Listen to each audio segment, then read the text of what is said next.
Breath of the Wild is the first real 3D Zelda game. Yeah, I went there. Let me start this whole thing off by stressing that I am fully aware of how much flack I may get for this statement. But before you grab your pitchforks or daggers, allow me to explain. The first Legend of Zelda game on the NES is deemed by many to be a timeless classic, and I'd have to agree. Zelda 1 was the first time I had grabbed a controller and felt like I was embarking on an actual adventure. The game felt like more than just a game at the time. It was a world with different regions, habitants, and it all came together nicely to bring the player the ultimate sense of exploration. I think that the best way Zelda 1 delivered said experience was by dropping you in the middle of Hyrule Field and saying, have at it. You didn't have anybody telling you what to do, where to go, like in later entries, which we'll get into. Nope, it was just you, your wits, and your overwhelming desire to explore every nook and cranny that this giant world had to offer.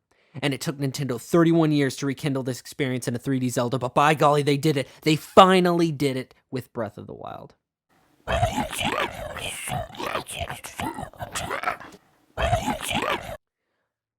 I love the Nintendo 64 games. Don't get me wrong. I own the original versions, as well as their updated, polished 3DS counterparts. Hell, Ocarina and Majora's are some of my favorite games ever made. And these games were revolutionary for their time. The graphics, the story, and the dungeons were incredible. And let's not forget the Z-targeting camera system, which laid the groundwork for future 3D third-person action games such as Dark Souls. But the 64 Zeldas never quite itched that sense of adventure and wonder like Zelda 1 did. Exploring Hyrule Fields for the first time in 3D was awesome, but upon further inspection you realize just how little freedom you are given to explore this world.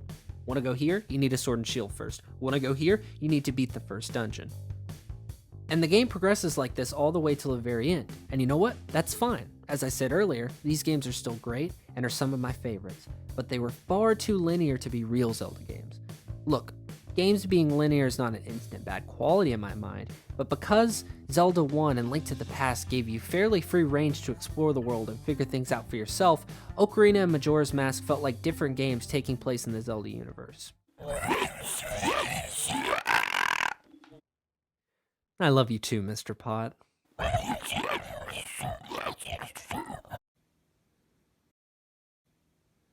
Anyway, I should probably start talking about Breath of the Wild now.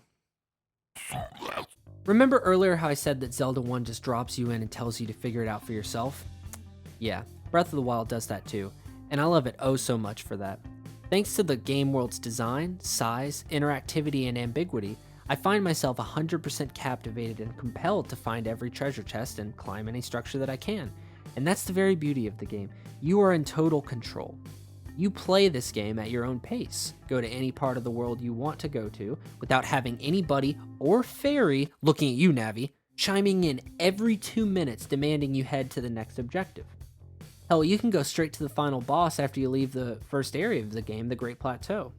Good luck trying to beat him with low health, crappy armor, and weapons, but it's quite the testament to how much freedom you're given to explore in this game.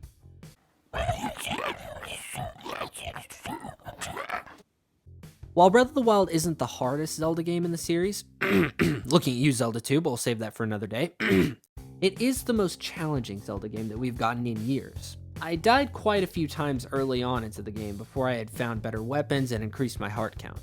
The difficulty curve here is pretty good, in that the more you play and explore the game, the stronger you become through previous mentioned upgrades, making you feel like you're growing as a character in this world.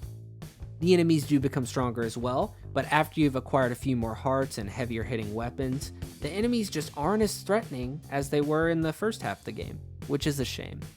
All in all, the difficulty here is pretty decent, but I think Breath of the Wild would have benefited from having a slightly more aggressive enemy, which we'll probably see in the hard mode that's coming with the first DLC expansion pack. Seriously, Nintendo, now you're making me freaking pay additional money for a hard mode? After everything we've been through? I can't stay mad at you. To conclude, even though Breath of the Wild is not the most difficult game, I'm willing to overlook this because of the sheer satisfaction and fun I receive from exploring this beautifully crafted world. And it's all thanks to the game creators going back and then building upon their Zelda 1 exploration roots. Thank you all so much for watching. I would really love to know y'all's thoughts on this in the comments below. Do you agree and think Breath of the Wild is a true 3D sequel to the first Zelda? Or do you think that there is another 3D Zelda in the series that captivates that feeling of exploration from the first game?